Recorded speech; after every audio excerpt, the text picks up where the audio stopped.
Today we are going to start with hemlock alkalides.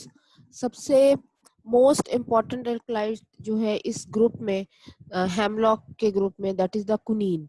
ठीक है, hemlock हमने देखा था कि ये इंतहाई एक जहरीला किस्म का जो है वो एल्कलाइड है और इसको सुकरात ने जो है वो इसको ही पिया था. मतलब उसकी डेथ जो हुई थी 399 बीसी. यानी इस बात को बताने का मकसद ये है कि ये वाला जो एल्कलाइड है ये इस कदर पुरानी इसकी डिस्कवरी है 399 बिफोर क्राइस्ट. इसमें सबसे पहले हम आ जाएंगे इसका जो टॉप मोस्ट हमारे पास मेंबर है that is the कुनीन.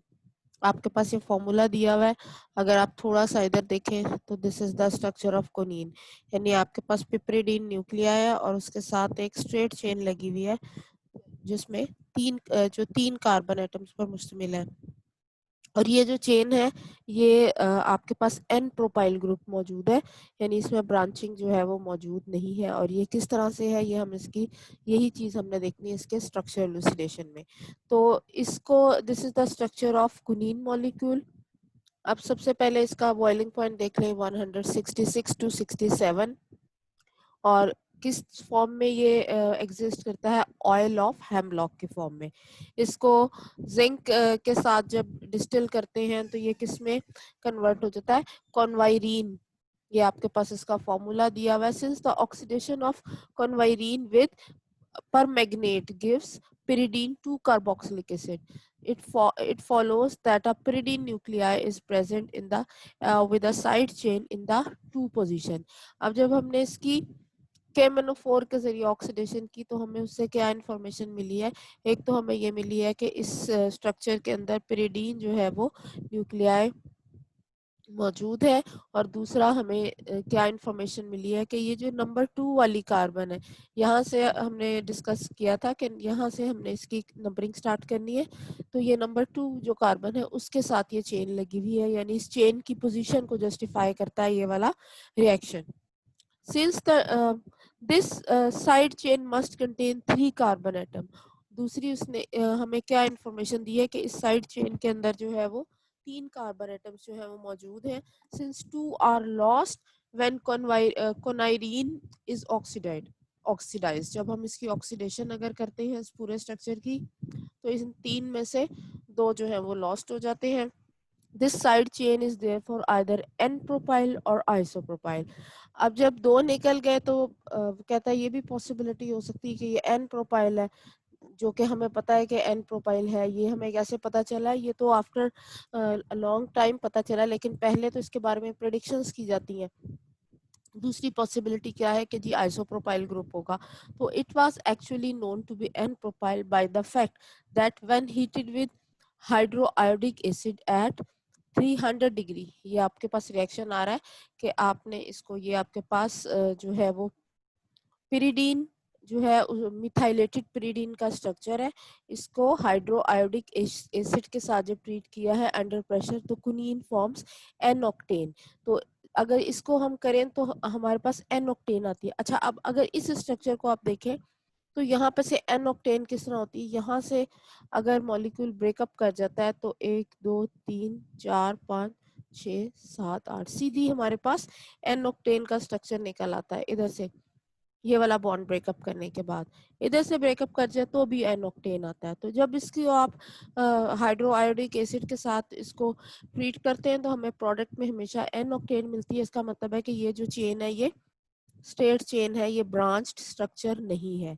had the had the side chain been isopropyl then expected product would be isooctane. अब अगर तो हमें यहाँ से n ऑक्टेन के बजाय आइसोक्टेन प्रोडक्ट मिलेगी तो फिर हम कह सकते हैं कि जी क्योंकि आइसोक्टेन मिल रही है तो फिर यहाँ पर जो चेन लगी हुई है वो आइसोप्रोपाइल होगी. लेकिन क्योंकि n ऑक्टेन मिल रही है तो आइसोप्रोपाइल का जो चांस है वो खत्म हो जाता है. From this evidence it is follows that quinine is 2n-propylidine and this has been confirmed by synthesis. और इसका ये जो स्ट्रक्चर है ये सिंथेसिस के साथ प्रूफ हो चुका है. The racemic quinine was resolve by means of plus tartaric acid. वही पहले भी हम जितने भी हमने रिसीमिक मिक्सचर रिजॉल्व किए हैं उसमें हमने टार्टेरिक एसिड को यूज किया है. यहाँ पर भी सेम थिंग रिपीट हो रही है. ठीक है. And quinine plus quinine was obtained found to be identical with the natural compound। तो ये जो उसकी बायोसिंथेसिस से जो हमें जो है वो प्लस क्विनीन मिल रही है वो उसकी स्ट्रक्चर वैसा ही है जैसा कि नेचुरली अकरिंग का है। तो अब ओवरऑल अगर हम इसका स्ट्रक्चर देखें तो ये आपके पास जो है क्विनीन का स्ट्रक्चर है, ठीक है। अभी जो हमने ऊपर बात की थी, तो अगर इसको हाइड्रो आयोडिक एसिड के साथ वही जो ऊपर कंडीशंस दी हुई है ट्रीट करें तो आपको मिलता है एन ऑक्टेन। और अगर आप जिंक के साथ करें तो डेफिनेटली इसकी क्या होगी, जिंक की प्रेजेंस में रिडक्शन होगी। रिडक्शन से आपको कोनाइरीन प्रोडक्ट मिलती है, ठीक है। यानी जहां जहां हाइड्रोजन थे एक एक हाइड्रोजन निकल गया और डबल बॉन्ड जो है वो इस स्ट्रक्चर के अंदर क्रिएट हो गया। और उसको फर्दर जब KMnO4 से ऑक्सीडाइज करते हैं तो आपके पास जो है वो जितनी मर्जी लंबी चेन हो, या आपने सेकेंड ईयर में भी पढ़ा है केमिस्ट्री में कि जब आप इस तरह के अल्केन अल्काइल ग्रुप को ऑक्सीडाइज करते हैं तो what ever the length of the alkyl chain is, आपको प्रोडक्ट जो है वो यहाँ पर बेंजोइक एसिड आपने पढ़ा था ना कि प्रोडक्ट बेंजोइक एसिड मिलती है। यहाँ बेंजोइक एसिड नहीं है, यहाँ पर आपके पास जो है वो पिरिडीन न्यूक्लियाई मौजूद है, तो पिरिडीन के साथ कार्बोक्सिलिक एसिड मिल जाता है, तो आप इसको क्या नाम दे रहे हैं, पिरिडीन 2 कार्बोक्सिलिक एसिड। तो इन रिएक्शन से हमें क्या पता चला इस स्ट्रक्चर के बारे में, कुनीन का जो स्ट्रक्चर है उसके बारे में हमें पता चलता है कि नंबर 2 पोजिशन पर हमारे पास अल्काइल चेन मौजूद है, और वो जो चेन है वो क्या है, वो लॉन्ग चेन है, यानी उसमें आइसोप्रोपाइल ग्रुप मौजूद नहीं है बल्कि एन प्रोपाइल जो है वो स्ट्रक्चर मौजूद है।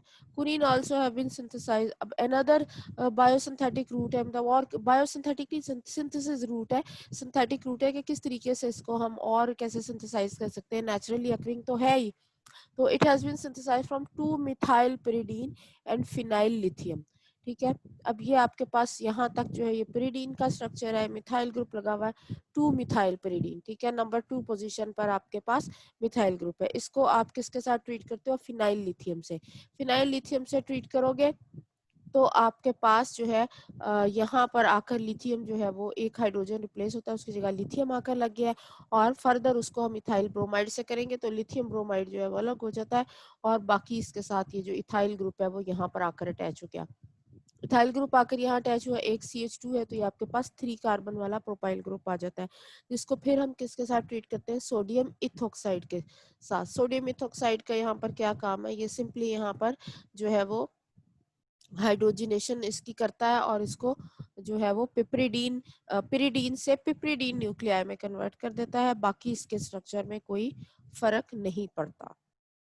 अदर हेमलॉक अल्कलाइड्स और भी है हमारे पास, ये हमने सिर्फ अभी कुनीन देखा है, इसके अलावा कौन कौन से हैं, कौन हाइड्रीन है और गैमा, या साइ कौन हाइड्रीन है और गैमा। अब इन सब में फर्क क्या है, ये जो आपके पास कौन हाइड्रीन के डिफरेंट जो है वो स्ट्रक्चर्स दिए हुए, तो उसमें सिर्फ जो है OH ग्रुप की पोजीशन का फर्क है कि यहाँ पर कुनीन में यहाँ पर हमारे पास आइसोप्रोपाइल ग्रुप था, यहाँ पर आपके पास जो है वो हाइड्रोक्सिल ग्रुप लग गया है।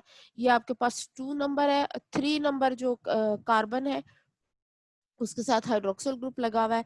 और यहाँ इस स्ट्रक्चर में और इसमें क्या फर्क है कि यही हाइड्रोक्सिल बजाय इधर से जो आपके पास नंबर 3 वाली कार्बन थी उसके साथ OH लगा होता, वो किधर लगा हुआ है, यहाँ से 1 2 3, इधर भी तो 3 नंबर है ना, 3 नंबर के साथ आकर OH ग्रुप लगा हुआ है, इस चेन के साथ नहीं लगा हुआ बल्कि इधर लगा हुआ है। यहाँ पर क्या हुआ है, ये जो गैमा आपके पास स्ट्रक्चर है इसमें जो है वो डबल बॉन्ड आ जाता है, अनसेचुरेशन आ जाती है, और इसमें कहीं पर भी OH नहीं लगता बल्कि वो जो OH ग्रुप होगा जो पाथवे में वो हाइड्रोजन लेके और वाटर बना के सेपरेट हो जाएगा। आपके पास ये जो स्ट्रक्चर आ जाता है that is the gamma structure आपके पास आ जाता है, ठीक है। कुनीसीन है आपके पास इसका स्ट्रक्चर। तो यहाँ तक आपके पास आ जाते हैं हेमलॉक अल्कलाइड्स में कुनीन और अदर हेमलॉक। मोस्टली कुनीन का ही पूछा जाता है, लेकिन आपको बहरहाल अगर ये भी पूछा जाए तो आपको इनके स्ट्रक्चरल डिफरेंसेस जो है उनका आइडिया होना चाहिए। उसके बाद हमने जो पिपरिडीन फैमिली में और करना है, that is the pomegranate alkaloid, that is also very important, जो कि हमारे पास अनार की जो दरख्त है उसकी छाल से और स्पेशली उसकी रूट के जो छाल है वहां से ये अल्कलाइड जो है हासिल होता है। The root bark of the pomegranate tree that contains a number of alkaloids और मोस्ट इंपॉर्टेंट क्या है, पहली पेलेट्रीन आपके पास है, ये आपके पास इसका स्ट्रक्चर है। अब इसमें और ऊपर वाले में भी फर्क देखो, that they are very close to each other, कि वहां पर यहाँ पर प्रोपाइल ग्रुप था, यहाँ पर आपके पास जो है प्रोपेनल्डिहाइड ग्रुप है, बाकी वही स्ट्रक्चर है जो ऊपर आपने कुनीन का देखा है। तो यहाँ पर सिर्फ डिफरेंस ये है कि यहाँ पर एल्डिहाइडिक ग्रुप जो है वो मौजूद है। अब ये अगर यही आइसोपेलिट्रीन अगर आप देखें तो ये एल्डिहाइड रिप्लेस हो रहा है किससे, कीटोनिक ग्रुप से, यानी यहाँ पर इस एल्डिहाइड के बजाय हमारे पास कीटोन जो है वो मौजूद है। और इस स्ट्रक्चर में आपके पास क्या है, वही कीटोन है जो कि आइसोपेलिट्रीन में है, लेकिन नाइट्रोजन का जो हाइड्रोजन है वो रिप्लेस हो गया मिथाइल ग्रुप में, यानी मिथाइल आपके पास जो है वो पिपरिडीन न्यूक्लियाई है और बाकी उसी तरह से ग्रुप लग गया है। अब ये आपके पास जो स्ट्रक्चर है ये इन तीनों से जरा मुख्तलिफ है, दैट इज स्यूडोपेलिट्रीन। इसमें आपके पास जो रिंग है 1 2 3 4 5 अगेन 6 मेंबर्ड ही रिंग है, और लेकिन इसका इन्होंने डायरेक्शन थोड़ी सी इसकी जो डायग्राम बनाई है वो स्ट्रक्चरली वो थोड़ी चेंज बनाई है, लेकिन अदरवाइज जैसे ये आपके पास 6 मेंबर रिंग है तो ये भी आपके पास 6 मेंबर रिंग है, लेकिन ये आपस में जो है नाइट्रोजन के साथ तो एक ही मिथाइल लगा हुआ है, लेकिन ये जो 2 और इधर से यानी दोनों जो आर्थो पोजीशंस हैं वो आपस में ब्रिज के थ्रू जो है कनेक्टेड है, ये और ये पॉइंट, ठीक है। किस तरीके से, थ्रू कार्बोनिल ग्रुप, यहाँ पर भी CH2 है, इधर CH2 है, जो कि ब्रिज स्ट्रक्चर के थ्रू कार्बोनिल के जरिए जो है वो आपस में अटैच है। तो ये आपके पास एक स्ट्रेन वाला स्ट्रक्चर आ जाता है जिसमें आपके पास जो है ये यहाँ पर एक ब्रिजिंग जो है वो आपको नजर आ रही है। Pelletierine acetal has been synthesized by Spielmann et al, ये आपके साइंटिस्ट है जिसने इसको सिंथेसाइज किया by action of 3 bromo propanaldehyde acetal on 2 methyl pyridine alpha picoline in the presence of phenyl lithium followed by catalytical reduction। अब ये आपके पास इसका पाथवे आ जाता है कि पेलिट्रीन एसिटल किस तरह से सिंथेसाइज किया गया, 3 ब्रोमो प्रोपेनल्डिहाइड जो है उसको इस्तेमाल किया गया। अब ये आपके पास क्या चीज है, ये आपके पास पिरिडीन है, मिथाइलेटेड पिरिडीन है, इसको किसके साथ ट्रीट किया गया है, ये आपके पास जो है वो 1 2 3 कार्बन वाली चेन है और उसके साथ क्या लगा हुआ है, एक तरफ ब्रोमो ग्रुप लगा हुआ है और इधर आपके पास डाई एसिटल ग्रुप लगा हुआ है। इसको जो है वो फिनाइल लिथियम के साथ ट्रीट किया है, तो आपके पास जो आ जाता है CH3CH2CH, यानी ये वाले Br यहाँ से निकल जाएगा और ये पूरी चेन इसी तरह से लगेगी और ये डाई एसिटाइल ग्रुप उसी तरह से आके, यानी ये आपने सिर्फ इसमें से HBr जो है वो निकालना है, रिमूव करना है। तो लाइक यहाँ से आपने Br निकाल दिया, ठीक है, और यहाँ से Br निकलेगा, इधर से जो है वो हाइड्रोजन निकलेगा, HBr अलग हो गया और बाकी आके यहाँ पर ये पूरे का पूरा जो स्ट्रक्चर है वो अटैच्ड हो जाता है।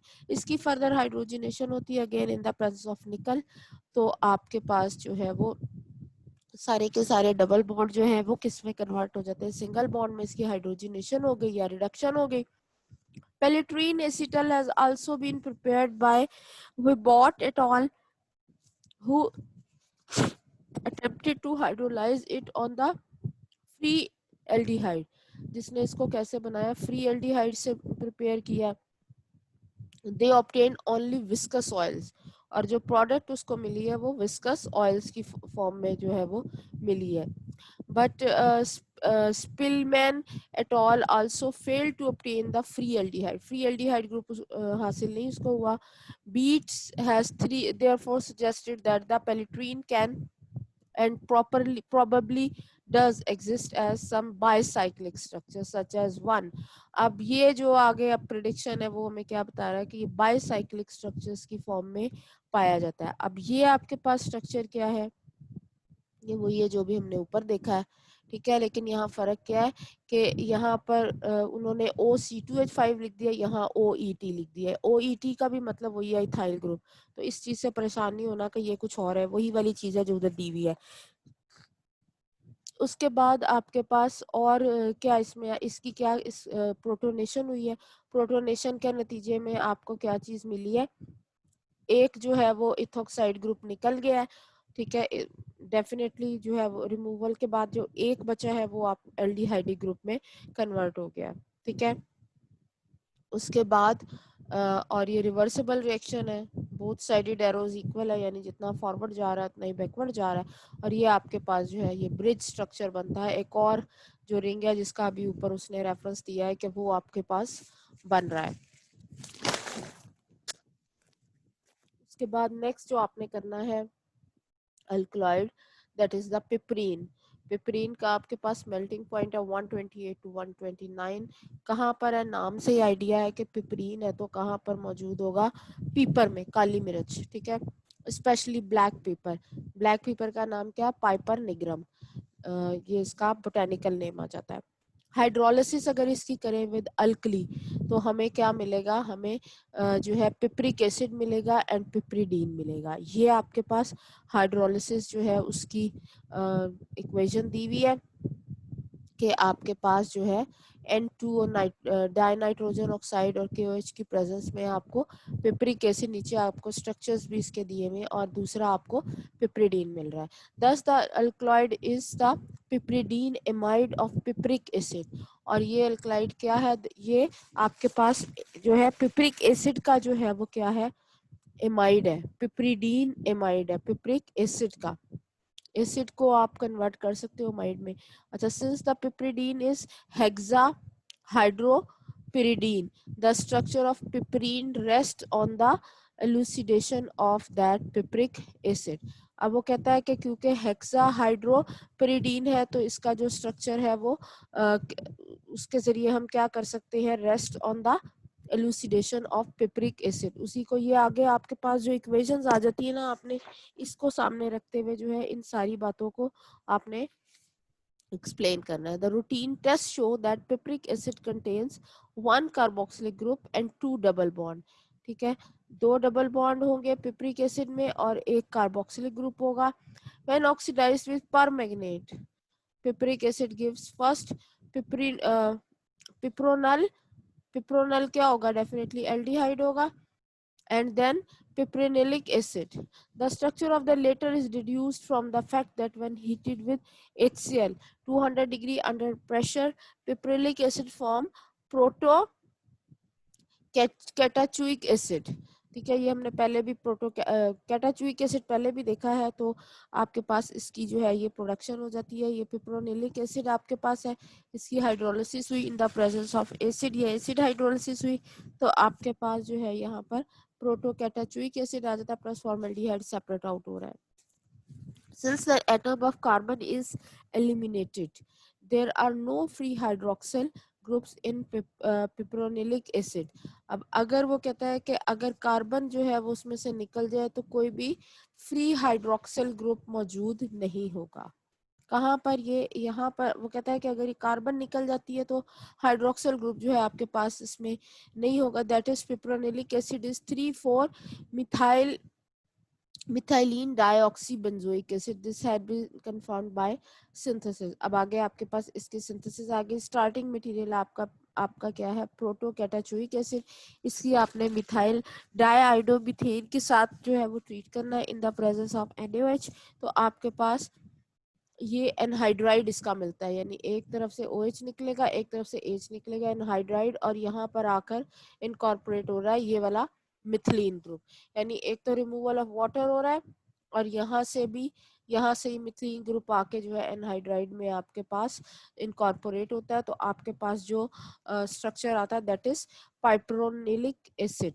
Furthermore, since piperonol gives piperonylic acid on oxidation, क्योंकि आपके पास पिपरिनोल जो है उसकी ऑक्सीडेशन जो है उससे क्या पिपरोनेलिक एसिड, डेफिनेटली एल्डिहाइड है तो एल्डिहाइड की ऑक्सीडेशन से आपको कार्बोक्सिलिक एसिड ही मिल रहा है, ये सिर्फ नाम का इसमें फ़र्क आ रहा है, बाकी सारी बातें वही हैं जो हम शुरू से बेसिकली पढ़ते आ रहे हैं, बिल्कुल आपने इंटर लेवल से पढ़ी है ये चीज़। पिपरानल यानी एल्डिहाइडिक जो ग्रुप है is therefore 3,4 methylene dioxy benzaldehyde. ठीक है, पिप्रानल जो है आगे उसकी उसने कैसे एलुसिडेशन की है कि उसने KMnO4 जो कि एक स्ट्रॉन्ग ऑक्सीडाइजिंग एजेंट है उसकी प्रेजेंस में उसकी ऑक्सीडेशन की है, उसका ये स्ट्रक्चर मिला है, ये स्ट्रक्चर नॉन स्ट्रक्चर के साथ मैच कर गया है, तो इससे उसने बताया कि यहाँ पर इस तरह से जो है वो आपके पास एल्डिहाइडिक ग्रुप जो है वो मौजूद है, और 3 और 4 पोजीशन पर जो है वो मिथिलीन डाइऑक्सी बेंजल्डिहाइड ग्रुप जो है वो पाया जाता है।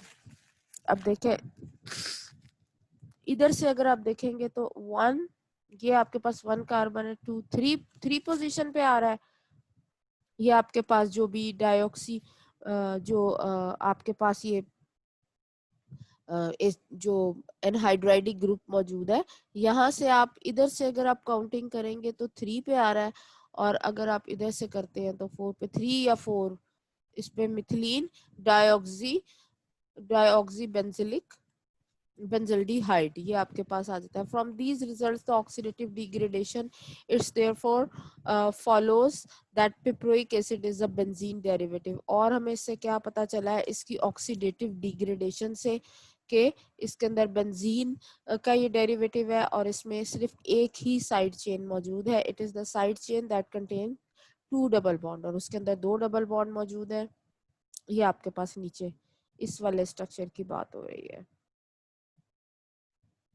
कि आपके पास साइड चेन है, और इस साइड चेन के अंदर जो है वो 2 आपको डबल बॉन्ड जो है वो नजर आ रहे हैं। फ्रॉम द रिजल्ट्स ऑफ, फिर से देखें ऑक्सीडेटिव डिग्रेडेशन, ये हमें स्ट्रक्चर किधर से मिला है, ऑक्सीडेटिव डिग्रेडेशन से हमें क्या पता चला है कि that piperic acid is a benzene derivative, कि आपके पास जो पिपरिक एसिड है that is a benzene derivative or containing only one side chain, एक ही side chain मौजूद है, it is the side chain that ये वाला that contains 2 double bond, एक ही side chain है और pipric acid में, ठीक है, and contain 2 double bonds. The ready addition of 4 bromine atoms show the presence of 2 ethylenic double bond. अब वही जो ब्रोमीन वाटर टेस्ट हम करते हैं कि जी ब्रोमीन वाटर जितने उसमें डबल बॉन्ड ग्रुप होते हैं कहाँ पर, ये रिंग के अंदर नहीं, जो आपके पास अनसैचुरेटेड ग्रुप जो है आउट ऑफ रिंग होता है, अनसैचुरेशन टेस्ट के लिए आप करते हो कि उसके साथ कोई साइड चेन, जैसे बेंजीन के साथ ही अगर आपको सिनेमिक एसिड दे दिया जाए तो वो किस तरह से KMnO4 को डीक्लोराइज भी कर देगा, और बी ब्रोमीन वाटर जो है उसको भी डीक्लोराइज कर देता है, तो आपको पता चलता है कि जी आप उसकी इग्निशन टेस्ट से आप पता कर लेते हो कि जी एरोमेटिक है, और साथ में डीकलरेशन से पता चलता है कि इसमें अनसैचुरेशन भी है, यानी इसके साथ कोई चेन लगी हुई है, तो यहाँ पर भी ये ब्रोमीन के जरिए इसको आइडेंटिफाई किया गया साइड चेन को। फिर और फर्दर इससे क्या पता चला है, एक तो उसकी पोजीशन पता चल गई, एक ये कि डबल बॉन्ड मौजूद है साइड चेन में, दूसरा उनकी पोजीशन जहाँ पे ब्रोमो ग्रुप लगेगा डेफिनेटली वही जो है वो उसकी पोजीशन होगी, again according to Markovnikov's rule.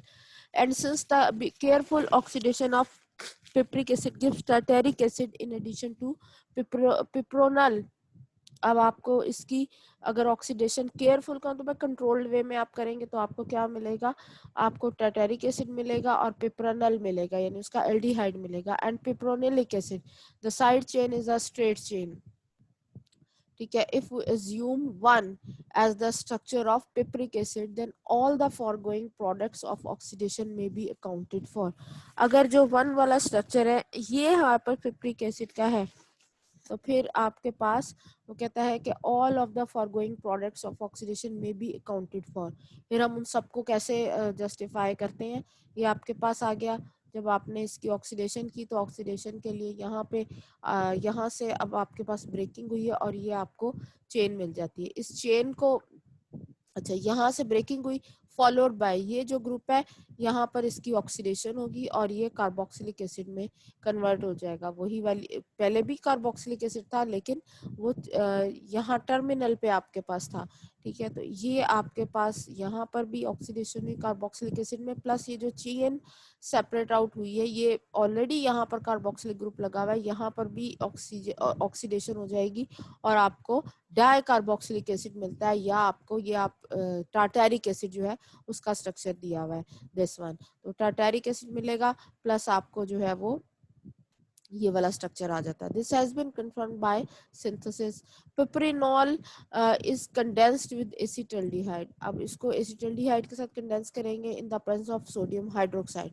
Claisen Schmidt reaction, ये आपने 4th सेमेस्टर में पढ़ा होगा, बीएससी की किताब में भी ये रिएक्शन दिया हुआ है, अगर भूल गए हैं तो इसको आप गूगल कर लीजिएगा।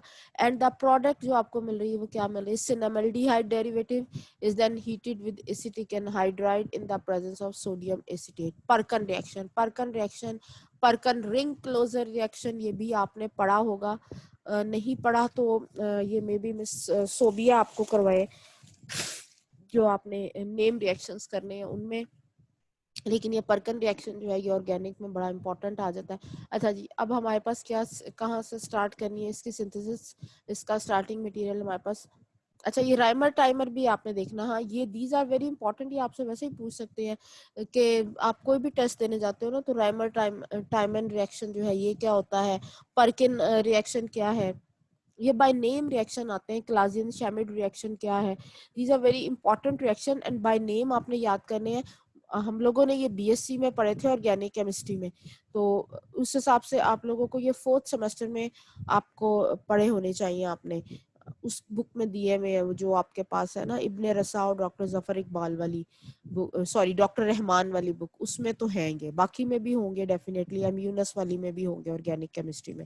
चले अब इसको हम स्टार्ट करते हैं, फ्रॉम कैटिकोल स्टार्ट करते हैं। इसको क्या करेंगे, एसिटाइल ग्रुप जो है उसके साथ ट्रीट करवाएंगे, acetyl chloride in the presence of NaOH। तो आपको जो प्रोडक्ट मिल रही है वो क्या मिल रही है, यहाँ पर आपके पास आगे एल्डिहाइड ग्रुप मिल गया, इसको आप डाई आयोडोमीथेन के साथ इन द प्रेजेंस ऑफ NaOH करते हैं, तो ये वाला स्ट्रक्चर आपको यहाँ पर तो कार्बोक्सिलिक एसिड है, ये एल्डिहाइड की फॉर्म में मिलता है, और इसको फर्दर जो है एसिटल्डिहाइड से NaOH की प्रेजेंस में आपने ट्रीट करवाया, तो आपको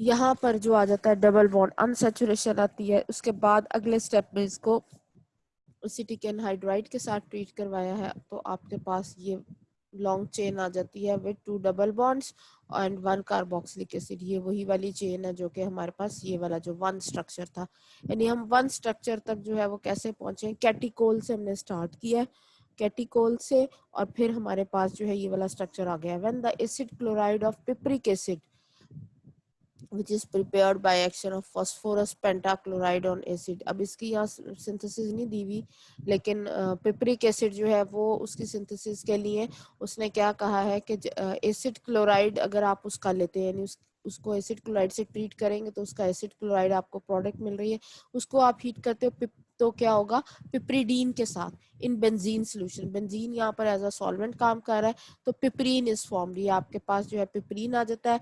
this piperine is piperidine amide of piperic acid. ये असल आपके पास पंच लाइन है कि पिपरीन क्या है, this is the pyridine amide of piperic acid है। इसको मैं नीट कर देती हूँ, तो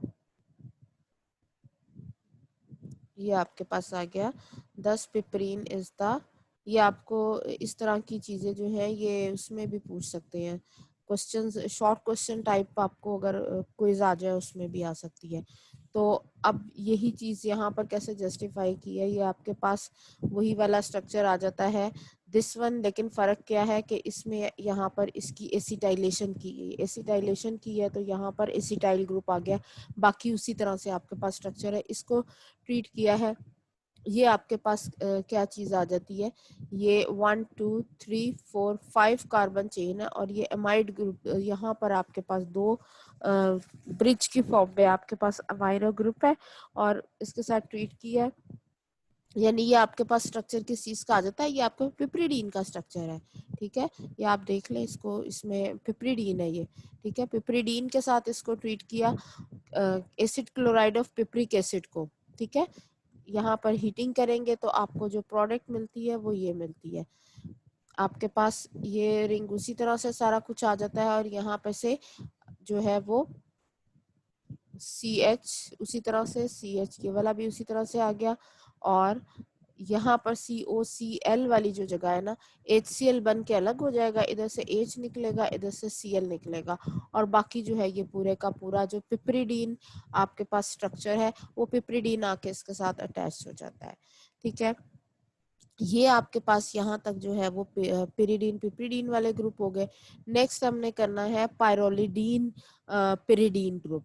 ठीक है, पायरोलिडीन में हमने जो इम्पोर्टेंट स्टार्ट करना है वो टोबैको अल्कलॉइड है। उसमें पहले आप देख लें हमने करना क्या, निकोटीन, ये सारे ही इम्पोर्टेंट है। तो इंशाल्लाह इसको हम जो है वो, अभी हमारी मीटिंग खत्म हो जाती है तो हम इसको अलग सेशन में भी करते हैं।